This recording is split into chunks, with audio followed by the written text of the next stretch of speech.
Praise God. Praise God. God is good all the time and all the time. God is good. Praise God. Praise God. Isang mapagpalang araw po sa bawat isa. Sa pagkakataong ito, tayo po ay dudulog, lalapit sa ating Diyos na buhay ng may pananampalataya na kung saan may dalawa o tatlo na nagkatipon sa kanyang ngalan, naroon siya sa kanilang kalagitnaan. Sa araw na ito, tayo po ay dudulog sa Panginoon sa ngalan ng bayan ng Mako sa probinsya ng Davao de Oro. Ating hihilingin na maitatag ang altar ng ating manunubos sa bayan ng Mako. May mudag sa ato mga kaigsuunan diha sa Visayas ug sa Mindanao. Bisan pa katong ato mga kaigsuunan nga anaa sa Luzon ug sa laing nasod. Dalaygon ang Ginoo sa walay katapusan. Ang atin pong pagsambay mula sa aklat ng mga awit, ikawalumput siyam na kabanata. Ang talata po ay 13.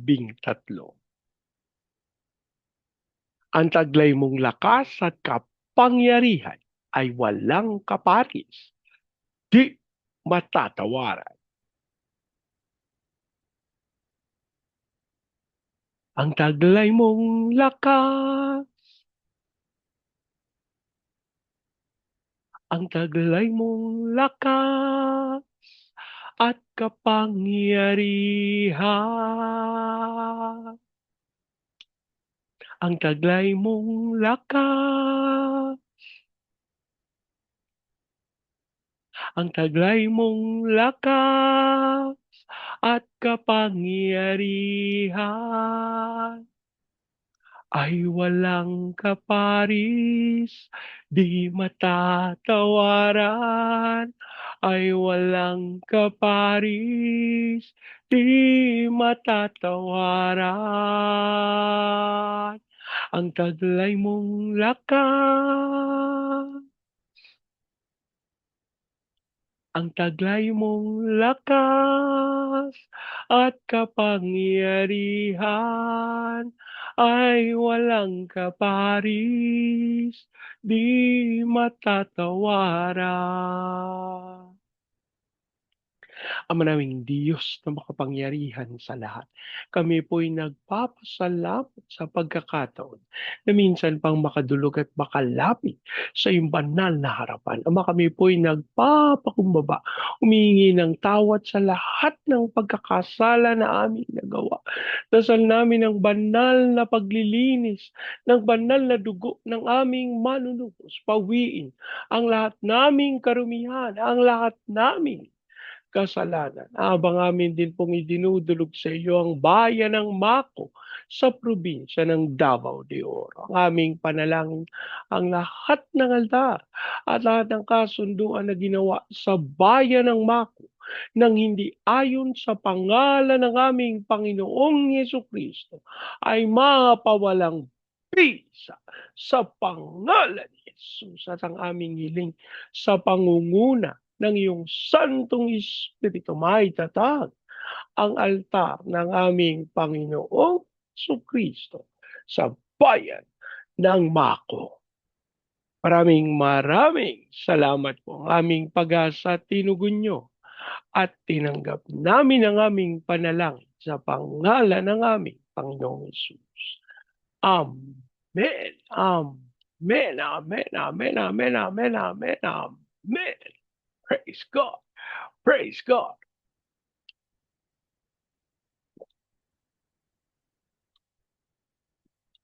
Ang atin pong pagbubulay ay mula sa aklat ng Exodo sa ikatlong kabanata. Ang talata po ay 1 hanggang 3. Samantalang habang nagpapastol si Moises ng kawan ng biyenan niyang si Jethro na pari sa Midian, itinawid niya ang kawan sa gawing kanluran ng disyerto at nakarating siya sa Sinai, ang bundok ng Diyos. Doon, ang anghel ni Yahweh ay nagpakita sa kanya na parang apoy na nagmumula sa gitna ng isang mababang punong kahoy. Kitang-kita ni Moises na nagliliyab ang puno ngunit hindi nasusunog. Kaya't nasabi niya sa kanyang sarili, nakapagtataka, nakapagtataka naman ito, titignan ko ngang mabuti kung bakit hindi iyon natutupok, gayong nagliliyab. Ang Diyos po ang magpala ng kanyang buhay at makapangyarihang salita. Sa bahagi pong ito ng banal na kasulatan, ay maliwanag nating matutunghayan ang kapangyarihan ng Diyos. Isang punong kahoy, isang mababang punong kahoy na nagliliyab, ngunit hindi nasusunog. Alam niyo po, kakatuwa ang bagay na ito at isang katotohanan na ang Diyos ang siyang tunay na may gawa. Alam niyo po, napakahalaga na ating maunawa na ang Panginoon sa kanyang panahon ay pumapayag na magpakita ng mga himala, ng mga hindi pangkaraniwang pangyayari. Isipin niyo po, isang punong kahoy na nagliliyab pero hindi nasusunog. Alam niyo po kapag tinignan natin ito at binigyang pansin, mauunawa natin na hindi material ang punong kahoy na ito sapagkat ang isang bagay na tinutupok ng apoy ay marapat masunog. Pero sa kabutihan, sa kapangyarihan ng ating Panginoong Diyos, hindi napapaano yung punong kahoy. Mga kapatid, ang gawa ng Panginoon ay hindi nakabase sa kung tayo ay ganap na mauunawa ito at maaakap.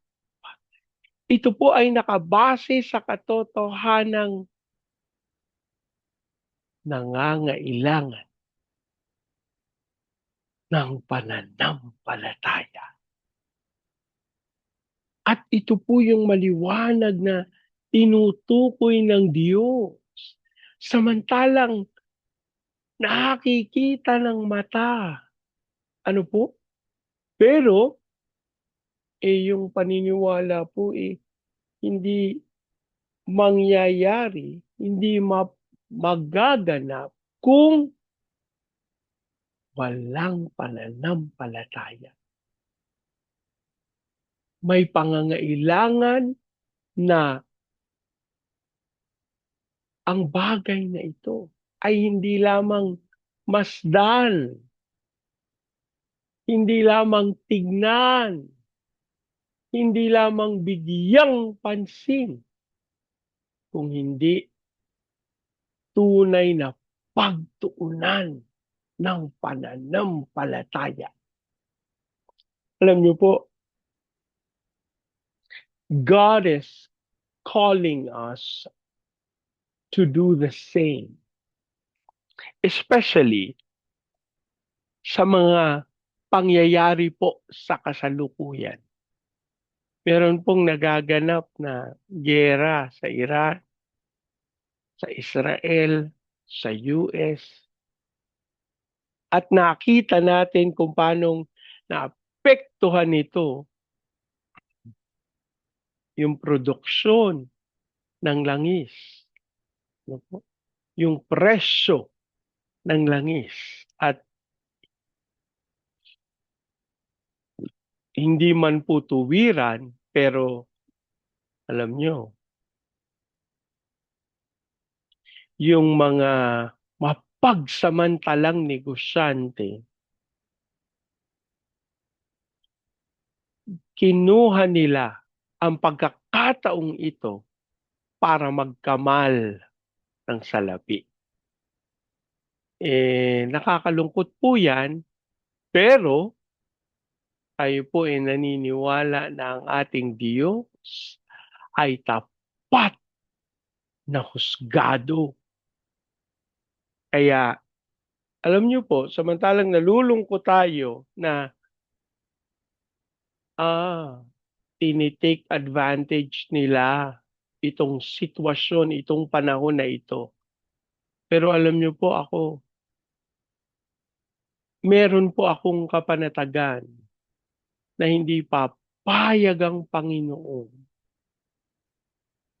na hindi magkaroon ng tamang paghuhusga ang bagay na ito.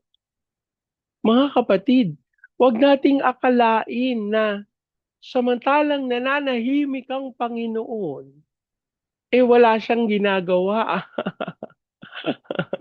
Alam niyo po, ito yung maling akala. At dahil sa maling akala, marami po ang imbis na guminhawa, umayos ang buhay, napapariwara. Dahil sa maling akala.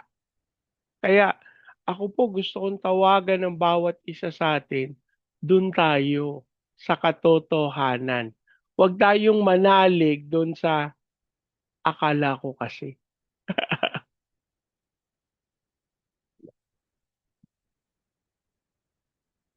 Lalo na po sa sitwasyon ngayon. Alam nyo po, yung recent na ah, pagnanais ng isang malaking korporasyon na imanipula pati yung ah, enerhiya na nagmumula sa araw, mukha naman nung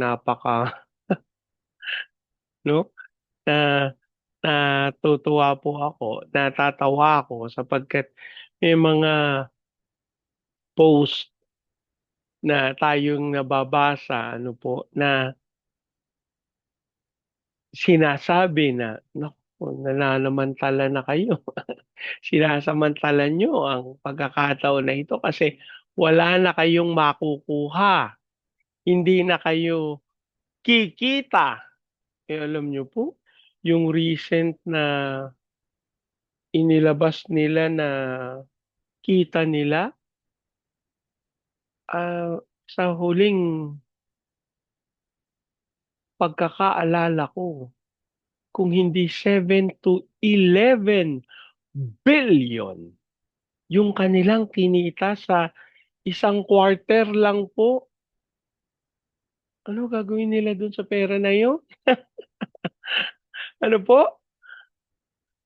At alam niyo, ako iniisip ko, pambihira naman, oh. Gaano lang yung renewable energy na makukuha ng mga may kakayahan.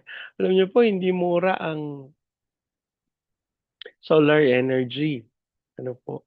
Yung pagse-set up niyan. Ang pinakamababang gastos po dyan ay 100,000. Ano po? May gumagastos ng mas maliit, pero hindi kumpleto yung gamit mo sa bahay, no? Hindi lahat ng gamit mo sa bahay magagamit mo. Pero kung gusto mo na lahat talaga, ibig sabihin yung TV, yung aircon, 'no, kung gusto mo na gumana talaga 'yan, aba, gagastos ka ng mga humigit kumulang 100,000. Eh, sino ba ho may 100,000? So, hindi madami ang makaka-afford. Gayunman, kung pagtutuunan ng pansin, aba, puwede rin. Pero para i-manipula pa, para kuti-kuti, kasi kailangan daw magkaroon ng permit, kailangang payagan ng pambira naman yan. Alam niyo po, ang kailangan dito idulog sa Panginoon, sapagkat tunay ang sanlibutan ito, yung mga nasa sanlibutan ito ay makakagawa ng paraan para pigilan o hindi maituloy yung mabuting bagay. Pero kapag idinulog natin sa Panginoon, katulad nung nangyari dun sa apoy, dun sa punong kahoy na nag-aapoy, nagliliyab, pero hindi nasusunog. Ang kailangan, pagtiwala sa Panginoon. Manalangin po tayo. Ama naming Diyos na makapangyarihan sa lahat, amin pong ipinagkakatiwala sa iyo ang lahat ng pangyayari sa kasalukuyan, lalo na po yung may kinalaman sa pagtaas ng presyo ng bilihin. Panginoon, sa aming mga sarili, maging sa aming gobyerno, tunay po wala kaming maaasahan sapagkat nakikita namin kung paano minamanipula ng mga nasa may kapangyarihan ang pagte-take advantage sa sitwasyon ng giyera sa Iraq, US at Israel. Panginoon, ang aming panalangin, ikaw po ang gumawa ng ayon sa iyong kapangyarihan na ang bayang Pilipinas ay tunay na maging malaya, maging maunlad kahit sa gitna ng paghihirap. At katulad po ng nakita ni Moises na nagliliyab na punong kahoy, kami po'y nananalig. Ikaw po ang magpapahayag at magkakaloob ng iyong katotohanan para sa amin, mga habang ang amin din pong idinudulog sa iyo ang pagkilos sa bayan ng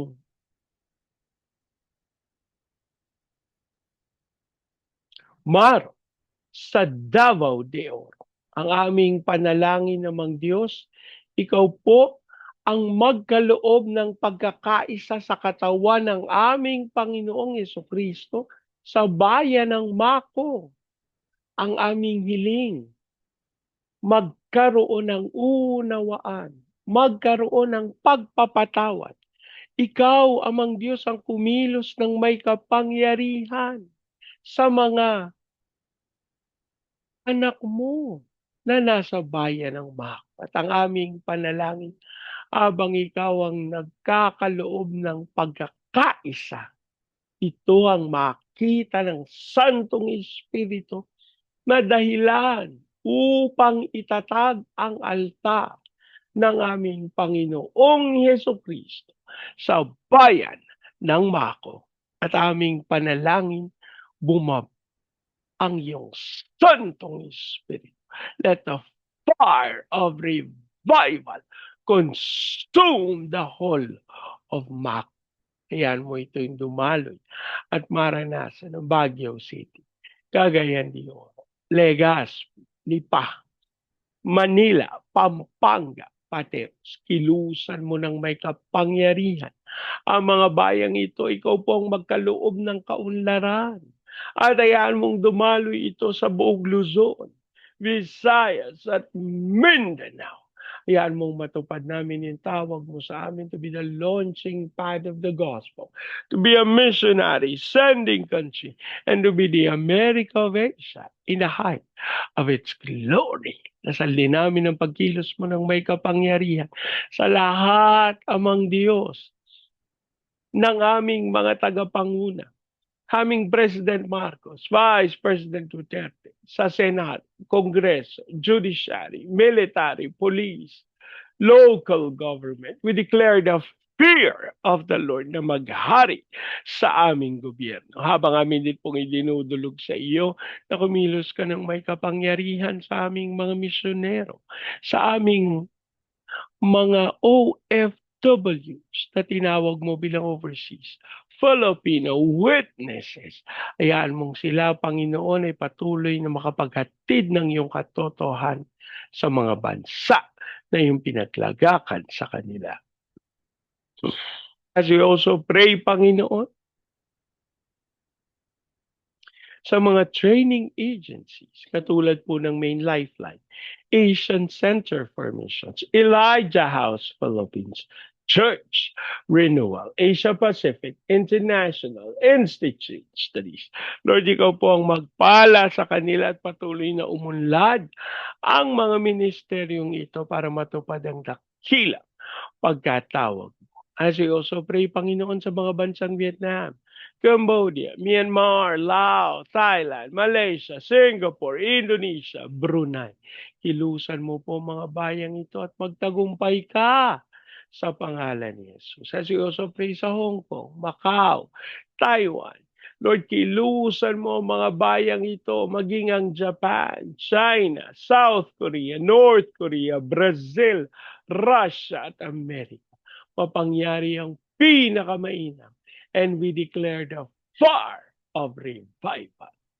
Maraming salamat po. We also declare peace over Israel. Sapagkat ito ang pangako mo, ikaw ang magkakalob ng kapayapaan sa kanila. Maraming salamat po. Inangkin namin, tinugon nyo, tinanggap namin ang aming panalang sa pangalan ng aming Panginoong Yesus. Amen. Amen. Amen. Amen. Amen. Amen. Amen. Amen. Praise God. Praise God. So pagkakataong ito, yan niyo pong salitain ko ang basbas ng Panginoon sa inyo at sa inyong sambahayan. I declare the everlasting love of the Father. I declare the unending blessings of the Son. I declare the sweet, sweet, sweet fellowship of the Holy Spirit now and forevermore. I declare this new house in love with parking, with a new vehicle, and with a flourishing business. In Jesus' name. Amen. Amen. Amen. Amen. Amen. Amen. Amen. Praise God. Praise God. Hanggang sa susunod po, sama-sama nating ideklara, Pilipinas, God bless you. Big time. And so we declare to God be all the glory in Jesus' name. Amen. Amen. Amen. Amen. Amen. Amen. Amen. Praise God.